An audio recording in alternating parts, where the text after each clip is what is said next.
Pemba. Koma lero tachita mwayi kwambiri mu studio muno ndithu ndi alendo akuluakulu amene atithandizire kuwunikira nkhani imene lero tabwera nayo.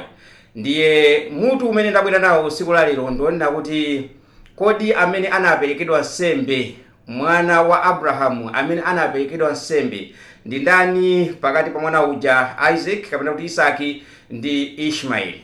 Nkhani imeneyo ndi imene tikufuna kuti tiwunikire mu studio muno kuti mwana wake anali ndani, komanso kodi zili ndi phindu lanji kwa ife anthu a dziko lapansi pa nkhani imeneyi. Ndiye mu studio muno ndithu ngatanena kuti tili ndi mwayi chifukwa tili ndi akuluakulu mbali ziwiri. Tili ndi Bishop Zakaria Ntukula kumanja kwangaku, komanso tili ndi Shehe Mustafa Dayes kumanzere kwangaku amene akuyimbira mbali ya Chisilamu komanso uku mbali ya mpingo uja wa Chipostoli. Nditerete ndathokoza kwambiri. Ndiye inu ndithu khalani pamenepo mukhale limodzi ndi ife chifukwa pakhale zinthu zabwino tiphunzire ziwiri zitatu chifukwa nthawi zambiri timanena kunena kuti timakhala tikusowa nthawi kapena kuthekera kuti tizitha kutenga Baibulo kapena Qur'ani ndi kumafufuza tokha. Ndiye ndichifukwa kuti timafuna akuluakulu amenewa ndithu amene amakhala ndi nthawi yayikulu kusanthula zinthu zimene zimakhala zobisika kuti azitibweresera pafupi kuti ife tiziphunzira. Ndiye tiyambe ndi amene abusa kwenikweni. Abusa, nkhani imene tabwera nayo ndi imeneyo, komanso ndinene kuti takulandirani kuno kwa Ngaliba Television. Ndithu nkhani ndionena kuti kodi mwana amene anaperekedwa nsembe ndi kholo lathu lija Abrahamu anali mwana wake uti, komanso kodi nkhani imene ili ndi phindu lanji ku dziko lapansi. Ku Chikhristu tikana kuti anaperekedwa nsembe kodi mwana wake ndi ndani, ndi nkhani yosatalikisa imene ikupezeka pa Genesis 22 verse 1. Mutu wachi wa nkhani okhawo kuti masula kuti Isaki aperekedwa nsembe, ndiye kuti amene anaperekedwa nsembe ndi Isaki. Sono kuperekedwa kwa nsembe kwa Isaki tikafika m'buku lopatulika kunkalosera kuti kuzakhala winanso amene azaperekedwa nsembe m'malo mwa anthu onse. Ndiye amene azaperekedwa nsembe m'malo mwa anthu onse ndi Yesu Mkhristu. Tikafika kwa Heberi akutiuza kuti nsembe za chipangano chakale zinkachitika kawiri. Mawu amenewo tikhoza kuwapeza kuchokera m'buku lopatulika Baibulo pamene akuti kwa Heberi uku akuti nsembe za chipangano chakale zinkachitika kawiri, koma nsembe ya chipangano chatsopano inachitika kamodzi kokha pofa Yesu pa mtanda. Mukachoka kwa Isaki kuja kuti musate mbumba ya Isakimu ndi mmene mukutuluka Ambuye Yesu. So nsembe imene ijayi inkalosera Ambuye Yesu kuti kuzabwera munthu wina azaperekedwa nsembe m'malo mwa anthu onse. Ndiye tikana kuti chimene chimathandauza ndi chani? Chinkathandauza kuti Yesu azafika kudziko lapansi kuzatifera m'malo mwa anthu onse, azaperekedwa nsembe m'malo mwa anthu onse. Ndiyekerepo Chabwino tayamba motero ndithu pano pa Ngaliba Television. Programu yake ndi programu ya Malemba akutinji. Ndiye abusa ayamba kulongosola moteromo, ndiye timvenso mbali naye kuti shehe nkhani imeneyi mukuimva bwanji, komanso Chisilamu chimatipo bwanji, mwana amene anaperekedwa nsembe ndi ndani, komanso phindu limene dziko lapansi linalo mu nkhani imeneyi ndi lotani. Basa alhamdulillah. Choyamba amene akutionera tingopereka mtendere komanso ndi madalitso onse kwa mtumiki wathu Muhammad sallallahu alaihi wasallam, komanso timuyamike Mulungu amene ali tikuthekera kuti programu imeneyi izitheka komanso izipitilira. Pafunso lanu ngati ku Chisilamu tiyankha mopanda mantha komanso mwa ndondomeko komanso mwa satani kuti so amene akutionera ndi kutimvera asapale usi koma apale moto kuti uziwathandiza tsiku ndi tsiku komanso ndi mtsogolo muno. Ku Chisilamu mmene chipembedzo cha Chisilamu chimaphunzitsira komanso buku la Qur'ani, buku limene Asilamu amalikhulupirira dziko lonse lapansi, nsembe imene Abrahamu anapereka, kodi anapereka mwana wache uti mwachidule according to Quran 37 verse yake ya 99 komanso kuzafika pa 100 mpaka na 102.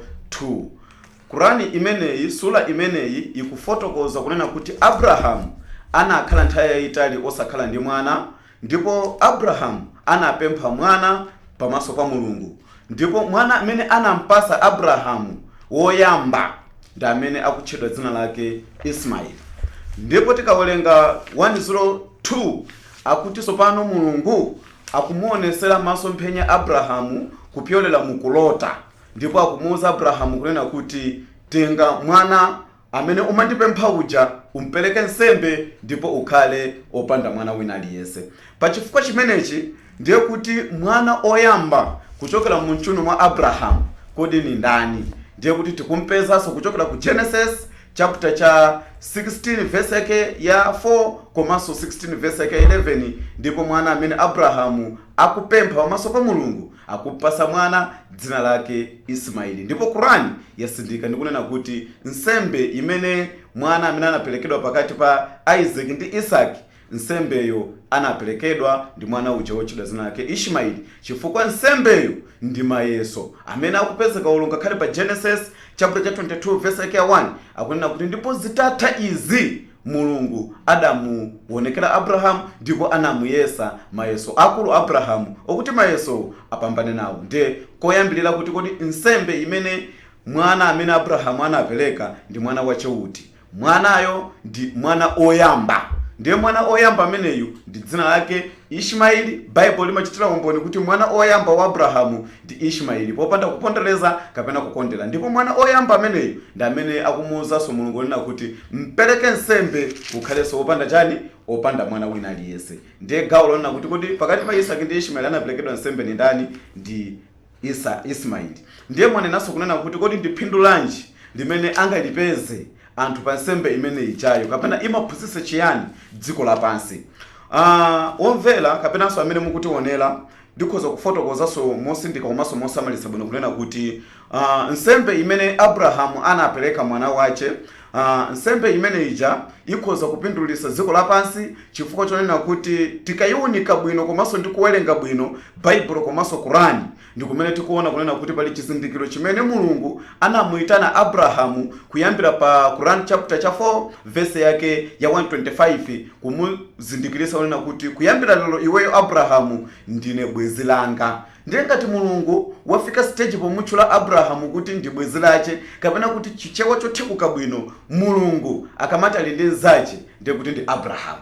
Ndiye kuti kuchokeranso ku chipangano chatsopano pa Yakobo chapter 2 verse 23 akuti ntchito zopanda ndi kukhulupirika mwa Mulungu akuti munthu amene sapambana komanso sakhala wokhulupirika pamaso pa Mulungu. Ndiye mwachidule nsembe imene ija yitipindulitsa kopambana chifukwa chonena kuti Abrahamu anatchedwa bwezi la Mulungu kupyolera mu nsembe imene ija. Ndiye pang'ono pokha pepani ndikofotokozanso pa nsembe zimene dziko lapansi komanso according to Bible komanso a bishop amene afotokozera. Pali nsembe zimene zinachitika chipangano chakale, koma chipangano chakale muli nsembe zokwana zitatu. Pali nsembe yakuyamika imene Abrahamu anachita komanso imene Nowa anachita yongofuna kumusangalatsa Mulungu, si nsembe ya uchimo.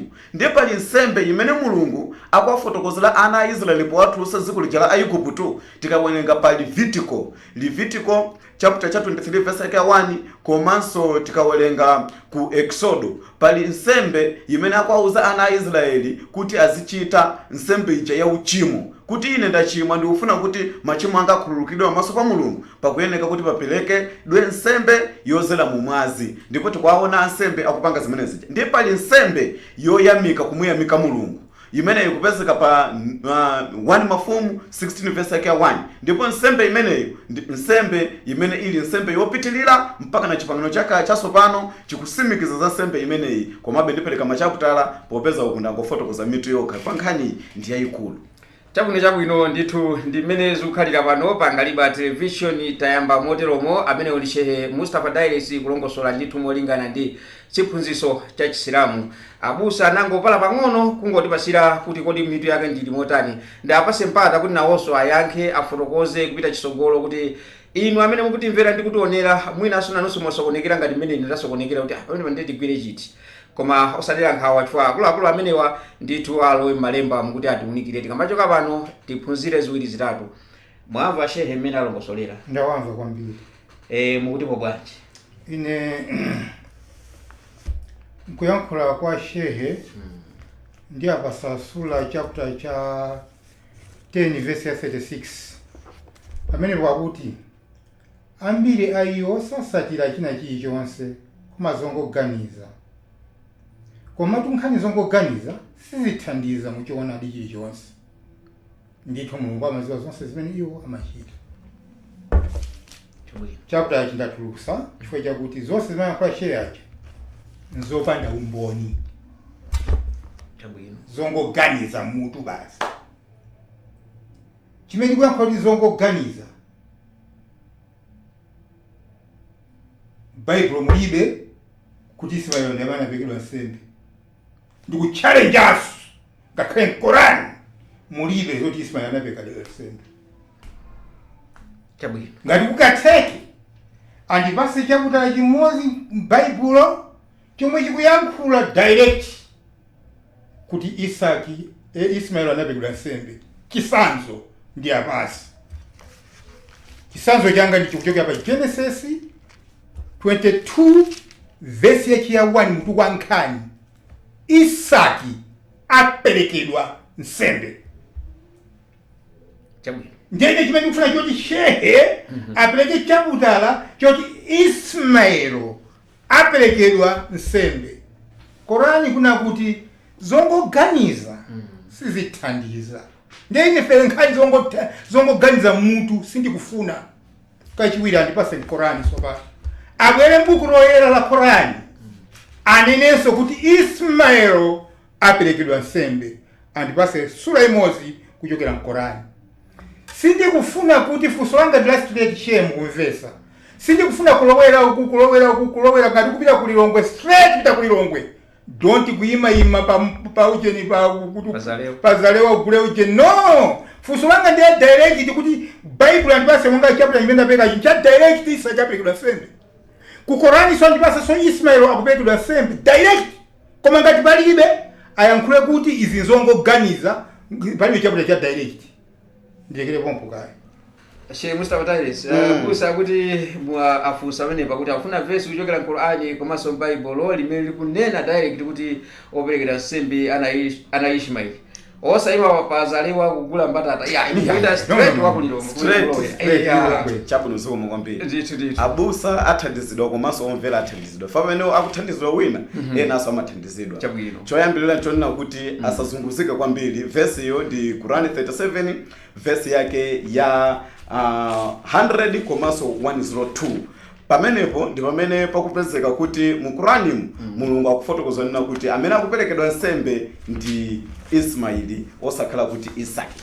Ndili pompo ndi wasimikizira kunena kuti nsembe imene Abrahamu anapereka sanapereke mwana wachiwiri komanso anapereka mwana amene anali mmodzi yekha. Chifukwa Genesis 22 verse 2 akuti utenge mwana mmodzi yekhayo upereke nsembe. Ndiye kuti amene ali ndi mapilikaniro okumva akhoza kumva, amene alibe kumva sangamve. Chifukwa chani? Ndiye ndikuwerenga Qur'ani sopano. Qur'ani kufotokoza kunena kuti Bismillahirrahmanirrahim. O mbuye wanga, ndipaseni mwana yemwe adzakhale mmodzi mwa olungama. Ndipo tidamuuza nkhani yabwino ya mwana ofasa. Mwanayo ndi Ismaeli. Ndiye kuti nkhani pamenepo ikupitilira 102. Ndipo adabadwa ndi kuyamwa nkukula pamene adakwana msinkhu oyenda. Qur'ani tikufotokoza bwino msinkhu oyenda pamodzi ndi atate wake pochitachita za nziko.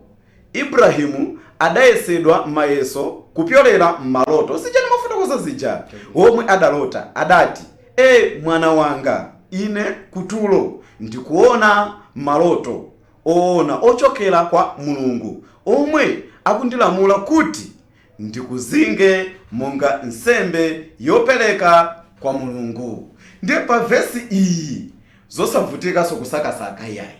Pompo achita kulemba kunena kuti mwanayo dzina lake ndi ndani? Ndi Ishmaeli. Ndiye kuti ngati abusa amasokonekera kapenanso ena amene akutionera ngati akusokonekera direct tapereka kuti mwana amene akuperekedwa nsembe apa ndi Ineyo ndisanaembe kuwerenga Qur'ani.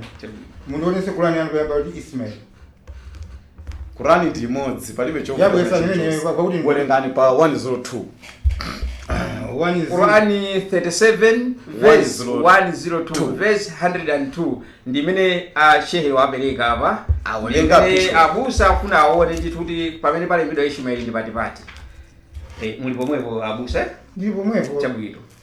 Akuti ndipo adabadwa ndi kuyamba kukula pamenepo adakwana msinkhu woyenda pamodzi ndi atate wake pochita za ziko.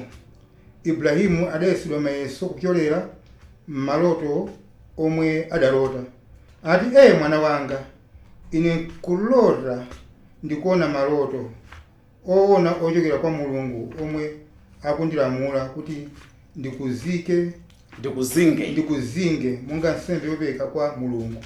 Nanga kuti bwanji mwana wabwino, adatero bambo wanga, kwanirisani chimene mukulamulidwa ngati Mulungu afuna. Mundipeza ndili pamodzi mwa opirira. Ndipitirire? Imene 102 ine pompoto 102 mpaka na 102. Ine tufuso langa ndakuti ashe mwina mwachisako ndivesatu. Nthawi yathu ndiyochepa. Yes. Ndapempha kuti ngati palibe ane kuti palibe. Chabwino. Ndadda kuti andipase sula ashe days munapita kusukulu maphunzira. Fuso la munthu malimva. Don't kuyenda ngati njoka choncho iya. Ndakufusa ni kuti chakutala chimene akunena kuti Ismaili apelula nsembe nde apanso mkondi nchifukwa Qur'ani yako kalipirani lwa. Qur'ani ati ena mangopanga zongoganiza koma zoganiza sizithandiza. Taona ni mawe manka kuti pali Ismaili. Pali Ismaili lwa. Ndio kuti matenda akulu ofunika operation afunika abwere. Mwina abwere 101. Ndipo tinamuuza nkhani yabwino ya mwana ofasa. Mwanayo ndi Ishmaeli. 102. Ndipo adabadwa ndi kuyamba. Ndiye tufuse ni shehe. Mukuona pa Ishmaeli pa ikidwa cha brackets. Brackets imakhala kuti ndi original za Qur'ani imwe kapena maganizo amuntu. Original. No. Yohane 1 verse 1. Ya musafika ku Bible kumene koko bambo. Pali posi ngakhabita sika Bible. Nkamanga Bible ndiyo simba zangu na kuti ayikapo brackets. Ndio ti mawu amene ndiwongonjeza mulengi amene amalembayo. Ngati munthu ali wanzeru kuti amaziwa makulu. Ndiye tukuphunzitseni. Kusonyeza kuti mawu awa Ishmaeli ku original kulibe. Kulibe kakandi werenge Qur'ani yangayi. Chabwino. Ndiwerenga Qur'ani yangayi so mundi uzaniwe kuti makulani wa amapoira okha. Okay, chabwino. Imemamba je ndiwani zoya 101 37 ziyo 101. Ndipo ife damuza nkhani yabwino ya mwana wa muna wopirira. Palipo yatha. Palibe Ishmaeli. Ndifwaje iyi inasanthuliro chokera mu Qur'ani yeni yo ya Chingerezi. Kuli mangani ya Chingerezi mupeza dale pa kwa Ishmaeli. Uyu amalemba sana bisenso waika brackets. Kusona ni mzeru zinazo nzaiye yolembayo. Ndiyo sati kwa apinda antu ya kisapinda antu tauze zeni fuso langa nangoti mundiuze pamene alemba kuti Ismaili apelekidwa nsembe osangoti ngazongo kuganiza nikumala likira antu. Chabwino. Mukateronso ndakuza nimuzani basa chapter chimozi so Bible. Ndiye tikuyankhe tikuphunzitsa ngayapa brackets. Noti munthu wasati mundiphunze fusanga mwalize zashe. Okay, chabwino. Fa kwa kwazo Qur'ani mulibe. Okay. Muyanganya Chingerezi so mulibe. Muyanganya Kiarabi mulibe. Chabwino abusa akunena kuti maona kuti Ishmaeli yo ali in brackets. So malika ndiyo kukhala in brackets ndiye kuti ku original kulibe. Uyu amene akulongosola nkhani yakufuna imveke ndiye wakayika mawu in. Gaiwa kuziwa kwanga dala. Afuna ngo apinda antu. Atenga tokanda zero antu. Malika ndikulongosola kwawo ku inu mukuti bwanji. Chabwino a bishop wetu wathandize. Falipo yena kuona maona kumasama ona ndikuonesesa yayi. Chabwino. Tafuse iwo kunena mwana amene akupezeka apa. Mwana wake ni ndani. Tafuse iwo. Kumeko ndiye kufusa bishe. 2 points. Iya mkoyo kwa Qur'ani she. Chabwino. Ndikupitirira. 102. Muli pa Qur'ani 37 pompani. Pompani sidipita kwinya mwana tuluka yekha. Chabwino. Satuluka Ishmaeli bobo. Ndesenga kamkenge ya Arabiki. Ngakamkenge ya Kizungu. Mukaona nokha ngati mukafufuze. Chabwino. Ndipo pamene iye adakula nsinkhu iye adati mwana wanga ndithudi iye ndalota ndili kukupa ndi ngati nsembe ndaganiza zimene uli kuziona. Iye adati atate wanga chitani monga momwe mwalamuliridwa ngati Mulungu afuna. Muzandipeza ine pa iwo opirira. Ndipo pamene onse adazipereka iye anamugoneka iye pansi chafufumimba. Verse 104.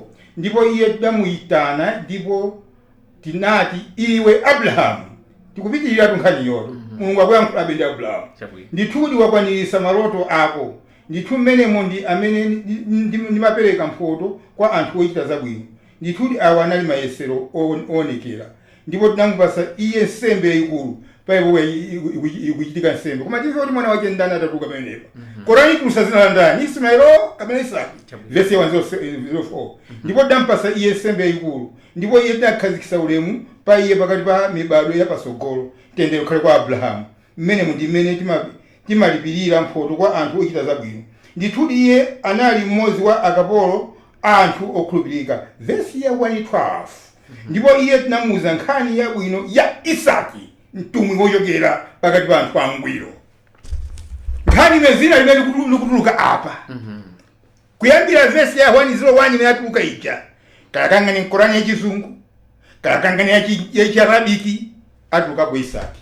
Ndamana pekidwa nsembe. Chabwino pa verse ya Blade yongonjezera. Apo maona kuti Isaki sali mu blackesi yayi. Sali mu blackesi yangana. Ndiko okay chabwino. Ndikuona yayi apa ali mu blackesi chabwino. Ndiye akona kuti ndipo tidamuuza nkhani ya Isaki.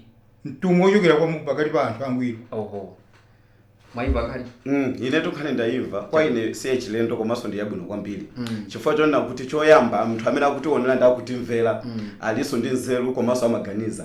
Choyamba ndafotokoza kuti kodi mwana amene sizokokana kapena zotekera mphamvu kapena kuopseza. Mwana amene amapempha Abraham ndi ndani? First born wa Abraham ni ndani choyamba? Chifukwa 1 pa 112 sono zonse zichazachitika nsembe chayapelekedwa. Sono akuti akufuna amuuze za nkhani ya mwana wina. Sono akumpasa ngati prize sopano zimene zingachitika kusogolo. Koma sono mwana amene wabadwa amene Abraham wapasidwa mwana ndi mwana wake wochedwa ndani zina lake Ishmaeli. Ndipo angakhale zimenezi pa Genesis chapter cha 17 verse yake ya 20. Abrahamu akumulonjeza za mwana wina ananena kuti komatu ine ndingofuna kuti Ismaili akhale ndi moyo pamaso panu. Ndiye ndi chifukwa chake ina bishop ndikufuna kuti ndabweze sichikakamizo zili ndiwo kukana zili ndiwo kusavomera. Koma nkhani imene ili apa ngati iwo brackets sakuzona kuti kodi oika brackets amalakwisa kapena samalakwisa. Oika brackets tusamalakwisa koma amathandauzira kapena kuti kumasulira nkhani ija ngati munthu wina sakuyimva bwino. Like ndabasa chisanzo pa Yohane chapter 1 verse yake ya 41. Pamene pali mawu amene akufotokoza kunena kuti anayamba iye kupeza m'bale wake yekha Simoni nanena naye tapeza ife Mesiya. Ndiye brackets muli mawu ndiko kusandulika mKristu. Sono munthu ndiye akanena kuti iye mawu amene ali mu brackets wa ndaboza amene akaikawo anangoika maganizo mawo kuti thandizo kuti Mesiya amathandauza kuti chani mKristu. Ndiye kuti ngati abishop akukana mawu brackets amene ali apa kuti mawu brackets aona kuti mwana amene akupasidwa Abraham woyamba ndiye Ismaili. Komanso wina aliyese pa dziko lapansi anthu 300 kwasiyana akuvomereza kuti mwana amene Abraham anapasidwa ndi Ismaili oyamba. Ndipo Isaki ankapelekedwa ngati chani kodi ngati prize zimene zikupezeka pa Genesis chapter 17 verse 20. Ndipo Abraham akumusimikizira kuti iyayi Sara akuberekera ndani akuberekera mwana. Kusonzo kuti mwana oyamba wa Abrahamu si Isaac mwana oyamba ndi Abraham. Ndi bishop mwinabe asakhalebe akungoganiza za yoka koma amvesere bwino chipene mabuku awo amafotokoza pamodzi ndi Bible. Ndime pamenepo iniyo mufuna kutiuza kuti mwana amene anaperekedwa nsembe yoki yake tigwire kuti ndi mwana woyamba. Ndipo ndi mwana woyamba amene anaperekedwa nsembe. Ndipo maumboni alipo chifukwa mwana woyamba ndi amene Abraham akumuwuza kuti uphe mwanayo upereke nsembe ukhalenso opanda chani opanda mwana. Chifukwa kadakhala mayeso sakadapereka munthu ali ndi ana awiri. Kukhala inuyo brother pemba kapena bishop akhala nthawi itali kwambiri osakhala ndi mwana wina aliyense yake. Ndiye iwo akusaukira chinthu. Ndiye atasaukira chinthu ampempha Mulungu akwapasa. Ndiye Mulungu yemwe ujaso akawazana kuti ukhalenso popaja popemphesa paja. Ndiye ndi mayeso amenewo.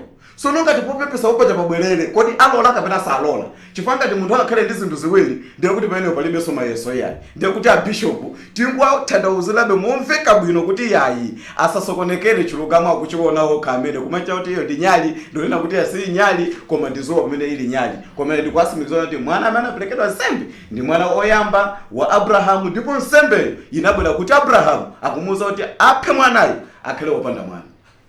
Iyayi omveratu inuyonso mukumva mmene zinthu zikukhalira inu mukusatira bwinobwino muona kumapeto kuti kodi tigwire ziti zoona zake koma ndithu tuli pamenepo inu amene mukuonera ndine ndemwe kuti tiphunzire ndithu pamenepa.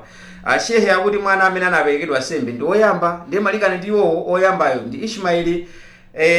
Koma abusa timvenso nawonso kuti nkhani imeneyi ayipitiza motani ndizoona ndithu mwana oyamba anali Ishmaeli.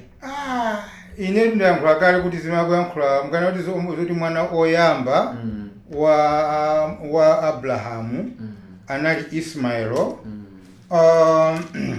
Chimene ngayankhule choti ana kawiri azakazi kapena kuti ana oberekera kwina pamaso pa Mulungu sikuti amawerengera yayi. Chifukwa chimwe kayipitirira nkhani imeneyi ya kubadwa kwa Ismaelo anamthamangisa pamaso pa Mulungu. Ndipo anathamangisa ndipo Mulunguyo Abrahamu amakayika kuti ndipangibwa ndi Mulungu anati nchose ndipo anachosedwa. So akhala mwana wache kuti ndi obadwa wa nyumba mwake sangachosedwe yayi. Ana awa obadwira monga mopanda chilungamowa si ana omwe amatengedwa si opanda amatengedwa monga kuti angawerengere pamaso pa Mulungu. Kachiwiri ndikuwunikireninso Ismaelo zoti akanaperekeredwa chifukwa nali odesedwa obadwa monga osati mwadongosolo yayi. Ishmaeli amene ndi chifukwa chache ikubadwa kwa Ismaelo akuwuzani kubadwa kwa Ishmaelo amene Genesis 16 verse 11. Ndipo mthenga wa Yehova anati kwa iye taona uli ndi pakati ndipo uzabala mwana wamuna nuzamutcha dzina lake Ismaelo chifukwa Yehova anamva kusauka kwako. Verse 12. Ndipo iye azakhala munthu wa mtengo. Iye azakhala wa mtengotu osati wopanga za Mulungu koma wa mchire. Ndipo dzanja lake lizakhala losusana ndi anthu onse. Ali yeyi ntchito yake izangokhala yomasusana ndi anthu basi si za Mulunguyi. Ndi manja anthu onse azakhala osusana naye ndipo iye azakhala pamaso pa abale ake onse. Ndiye tikawerenga apapa iyeyi za Ishmaelo sakuwerengedwa kumbali ya za Mulungu kuti Mulungu akane kuti tamtengeni uyo Ishmaeloyo mukampereke nsembe ayi. Koma anafuna mwana wake mokuonjezeraniso chakuta chimene chocho pamene Abrahamu amayankhula za Ismaelo Mulungu anakana kuti ine za Ismaelo yitu ine ayi. Chabwino. Kapena ndiwerengere. Werengani pene kuti imve anthu amve. 17 verse ya 19. Ndipo Abrahamu anati kwa Mulungu Ismaelo akhale ndi moyo pamaso panu. Ndipo Mulungu anati koma Sara mkazi wako azakubalira iwe mwana wamuna ndipo uzamutcha dzina lake Isaki. Ndipo ndizalimbikitsa naye pangano langa kuti likhale pangano la nthawi zonse la kumbewu zake pambuyo pake. Pamenepo akuna kuti uyo amapempha kuti mwina madaliso kapale zambiri alimbikitse kwa Ismaelo. Mulungu akukana ati no. Koma chimene pange kwa Ismaelo chikhala ichi. Ndipo Mulungu anati koma Sara mkazi wako azakubalira. Nuzamutcha zake Isaki. Ndipo ndizalimbikitsa naye pangano langa kuti likhale pangano pa nthawi zonse. Koma za Ismaelo ndamvera iwe. Taona ndandalisa iye ndipo ndizamuchulukisira iye ndithu azabala akalonga 12. Akuna kuti azabala akalonga 12 amene wankhondo. Ndipo ndizamuyesa iye tundu waukulu. Koma so pangano langa la chipembedzo ndizalimbikitsa Isaki amene Sara azakubalira iwe nthawi yonse chaka cha mmawa. Ndiye songa isata nkhani imene iyi ndipo musateso nkhani ya Ismaelo muyiona umene kulowera. Ndiye Baibulo umene kuyankhulira ikuonesera ati momvekesa bwinobwino mosatiso munthu uli wonjezereka pa usali kungule.